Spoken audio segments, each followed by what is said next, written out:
To the extent of this loss his master gained. He moved about as he had never moved in his life. All day he was on his legs, led by the dog. With the staff in one hand and the dog lead in the other, he moved out of his home, a corner in a chowdhury veranda a few yards off the market. He had moved in there after the old woman's death. He started out early in the day. He found that he could treble his income by moving about instead of staying in one place. He moved down the Chowdhury street, and wherever he heard people's voices, he stopped and held out his hands for alms. Shops, schools, hospitals, hotels, he left nothing out. He gave a tug when he wanted the dog to stop and shouted it like a bullock driver when he wanted him to move on. The dog protected his feet from going into pits or stumping against steps or stones and took him up inch by inch on safe ground and steps. For this sight, people gave coins and helped him. Children gathered round him and gave him things to eat.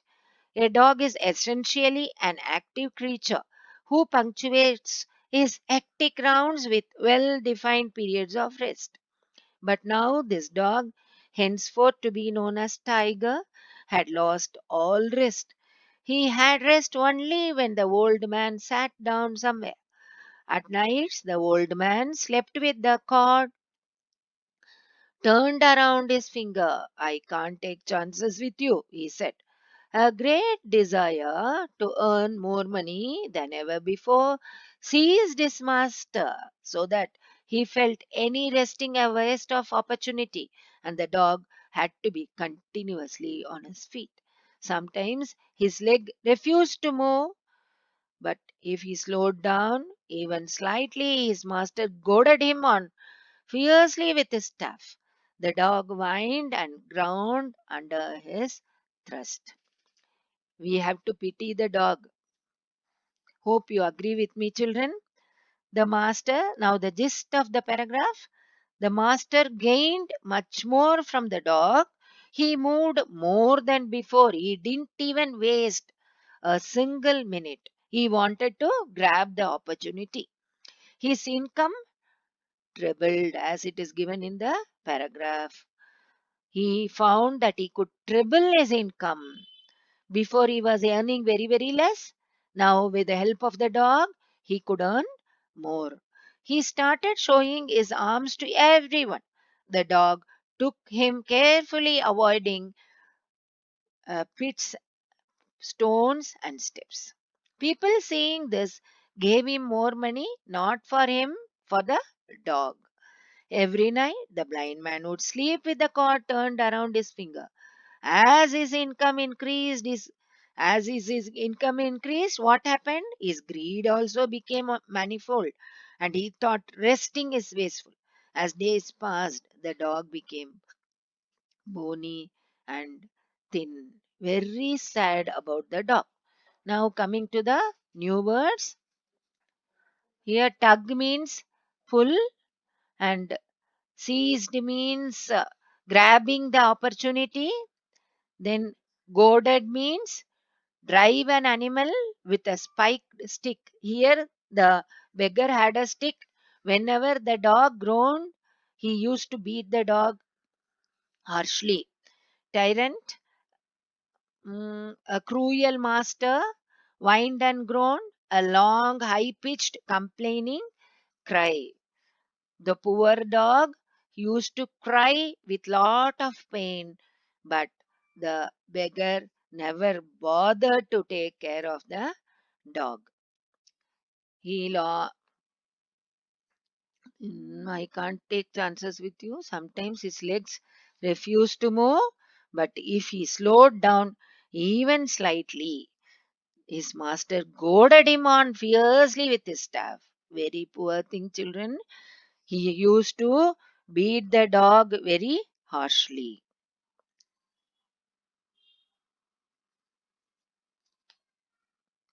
Don't whine, you rascal. Don't I give you food? You want to loaf, do you? Swore the blind man. The dog lumbered up and round the marketplace on slow steps tied down to the blind tyrant. Long after traffic at the market ceased, you could hear the night stabbed by the far off wail of the tired dog. It lost its original appearance. As months rolled on, bones stuck up at his haunches, and ribs were relieved through his fading coat. Very, very poor thing. Haunches, bone of the leg, the bone of the back leg standing standing out because of the haunches, meaning of the haunches, bone of back leg standing out. That means the dog lost his weight, lost its weight because of roaming around the streets the whole day.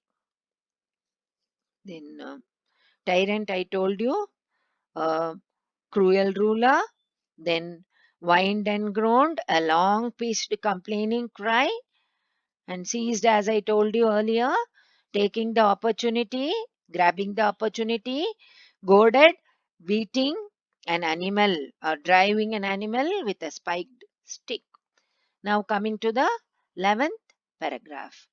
The ribbon seller, the novel vendor, and the perfumer observed it one evening when business was slack and held a conference among themselves. It rends my heart to see that poor dog slaving. Can't we do something? The ribbon seller remarked. That rascal has started lending money for interest. I hear from the fruit seller he is earning more than he needs. He has become a very devil for money. At this point, the perfumer's eyes caught the scissors dangling from the ribbon rack. Give it here, he said, and moved on with the scissors in hand. So, here, slack here means lack of work. When the business was dull, they had a talk among themselves and they started pitying the dog. Then the gist of it, the vendors took pity at the dog's plight and decided to free the dog from the blind man. The perfume vendor, what did he do with the scissors? Let us see in the 12th paragraph. The blind man was passing in front of the eastern gate. The dog was straining the lead. There was a piece of bone lying on the way, and the dog was straining to pick it up. The lead became taut and hurt the blind man's hand, and he tugged the string and kicked till the dog howled. It howled but could not pass the bone lightly. He tried to make another dash for it. The blind man was heaping curses on it. The perfumer stepped up, applied the scissors, and snipped the cord. The dog bounced off and picked up the bone. The blind man stopped dead where he stood, with the other half of the string dangling in his hand. Tiger, tiger, where are you? He cried. The perfumer moved away quickly. The perfumer moved away quietly, muttering, You heartless devil, you will never get at him again. He has his freedom. The dog went off at top speed. He nosed about the ditches happily, hurled himself on other dogs, ran round and round the fountain in the market square barking, his eyes sparkling with joy. He returned to his favorite haunts and hung about the butcher's shop, the tea stall, and the bakery. So, here, what did the vendor do? He freed the dog from the blind man. Why did they do that?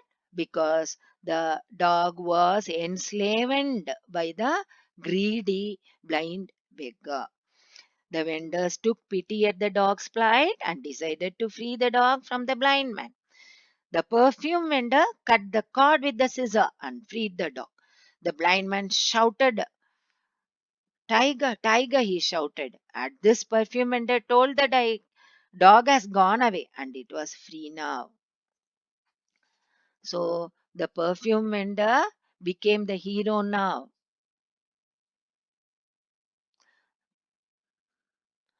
13th paragraph.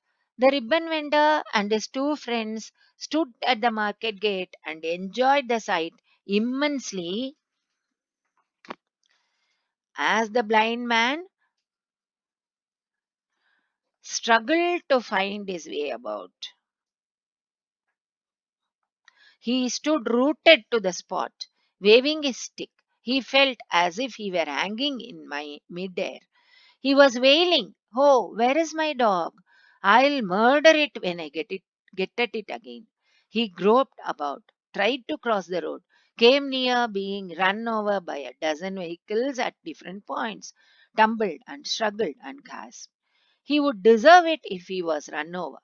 This heartless blackguard, they said, observing him. However, the old man struggled through and, with the help of someone, found his way back to his corner in the chowdhury veranda and sank down on his gunny sack bag bed, half faint with the strain of his journey. Let us see the 12th paragraph again. See here, you can see the joyful dog. What did the dog do? The dog ran round and round the fountain in the market square, barking, his eyes sparkling with joy. He returned to his favorite haunts and hung about the butcher's shop, the tea stall, and the bakery. So the dog was very happy, but the blind beggar was helpless now. That is what is given in the 13th paragraph. He became helpless now because of the perfume vendor. The dog was freed from the clutches of the blind man. Hope you have understood this, children. Um, yes. Now, 14th paragraph.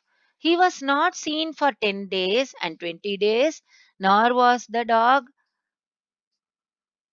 seen anywhere. They commented among themselves, the dog must be loafing over the whole earth. The dog must be loafing over the whole earth, free and happy. The beggar is perhaps gone forever.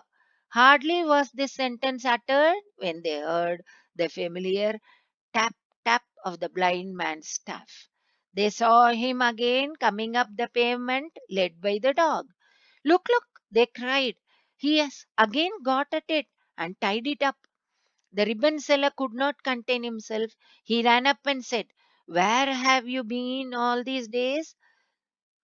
Children, hope you have understood this paragraph. Very, very simple. They were all enjoying the perfume vendor, the ribbon seller, all of them were enjoying because they didn't see neither the beggar nor the dog. But when they were enjoying and talking, they saw the beggar again with the dog. Again, they became very sad. They couldn't restrict themselves, they couldn't stop themselves from asking the blind beggar. So the ribbon seller ran near the beggar and asked, "Where have you been all these days?" Then the beggar started explaining. "Know what happened?" cried the blind man. "This dog ran away. I should have died in a day or two, confined to my corner.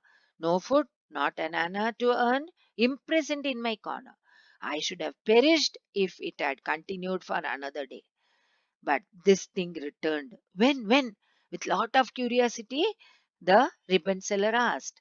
"Last night, at midnight, as I slept in bed, he came and licked my face. I felt like murdering him. I gave him a blow, which he will never forget again," said the blind man. The tyrant, the cruel master, how he replied to the ribbon seller. He told the ribbon seller, I I would have killed him, but I kept quiet.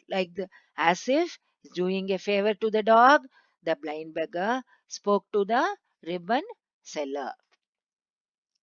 The blind man told them that the dog ran away but came back to him last night when he was sleeping. It came and licked his face.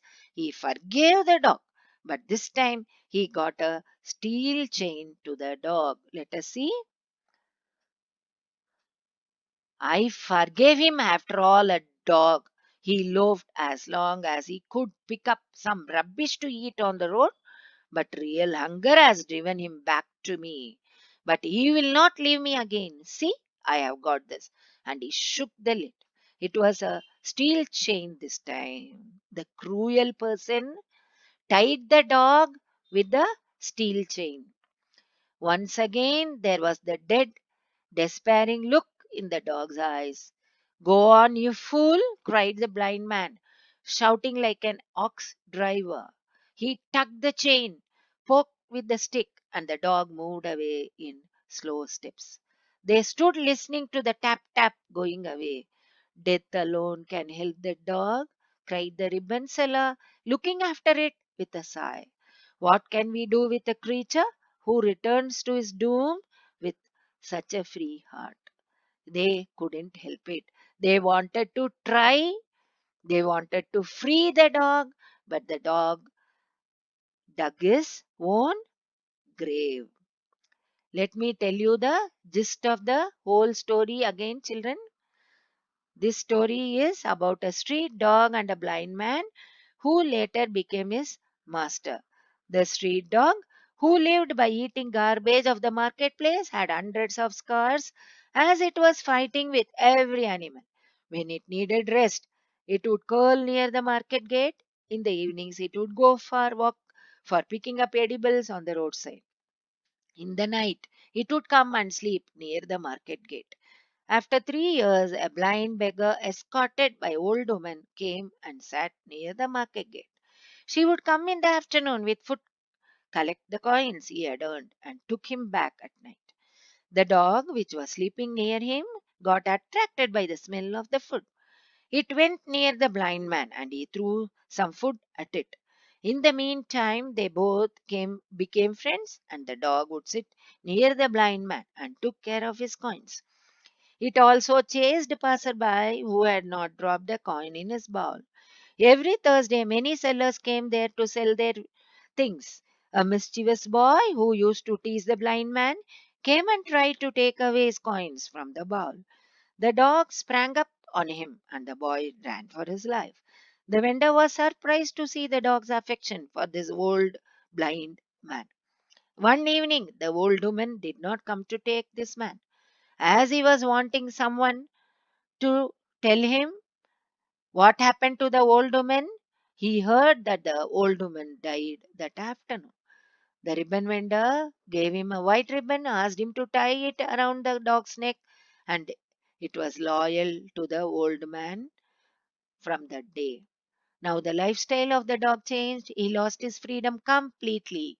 He slowly got himself disciplined. The master gained much more from the dog. He moved more than before. His income tripled. He started showing his arms to everyone. The dog took him carefully, avoided pet stones and steps. People seeing this gave him more money. The children around him gave him food to eat. Every night the blind man would sleep with the cord turned around his finger. As his income increased, his greed also became manifold, and he thought resting is wasteful. As days passed, the dog became bony and thin. The vendors pitied the dog and ribbon from the they cut the ribbon with the scissors. Now the old man struggled to find his way about.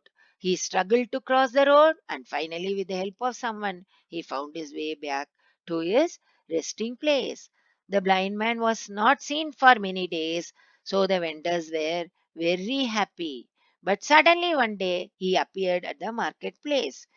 The blind man told the vendors that the dog ran away but came back to them last night. The blind man told the vendors that the dog ran away from him but came back to him last night when he was sleeping.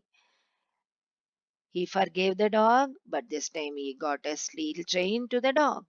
Once again, the dog's life became miserable. The dog came back to the blind man by itself, and death can only help that dog. The It is an example of a creature who came back to its doom with a willing heart.